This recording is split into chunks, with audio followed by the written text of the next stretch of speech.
There are three things I wish I knew when I started my watch collecting journey. Number one is that more is not better. I waited a long time to get into watch collecting, at least serious watch collecting, until I had a little bit of money. But on the flip side, I started then buying every watch that I could, just wanted to try them all out, continuously going to the watch store with my wife and just see how everything fit. But then you kind of end up with this kind of feeling of not being attached to one. You're not celebrating anything. Originally, I got my first bigger watch, my bigger enthusiast watch, when I got my new job as a manager. And it was to celebrate that. But obviously that didn't become enough. I needed one for this, I needed one for that. Oh, I just really like this one.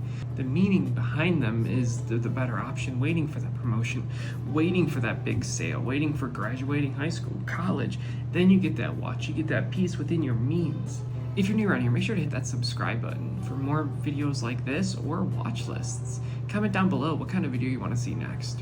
Going to number two, it's that service pricing and the actual upkeep of the watch is its own metric you got to take when you're buying one. Bought a Rolex Submariner earlier in the year. This was a used Submariner from the AD, and after a few weeks, it just stopped ticking. I pulled it out of my bag and I looked at it and I was like, what's going on here? Wound it, and I could not do anything to make that thing work.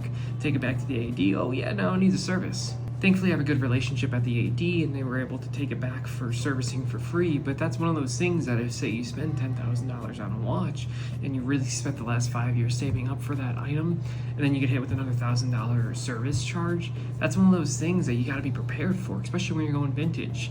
You got to be ready for those bands to go out, for everything to kind of have maybe 20% extra on that watch price sitting on the side to be ready for. Going to number three is that nobody cares about your watch.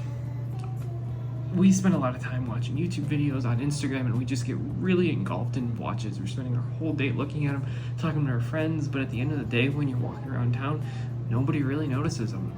And I think this is a really important thing when you're going out to buy a watch. When you're younger and more naive in your journey, you might be buying a watch because you think the general public is going to think of you a certain way if you don't get this one or that. But the realistic nature is not that many people are going to actually notice the watch. After living out in Las Vegas for a month, I've noticed even when I walk around the strip that most people are just wearing Apple Watches.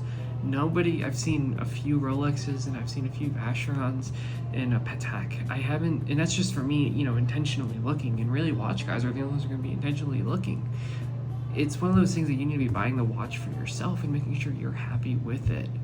What watch mistakes have you made in the past?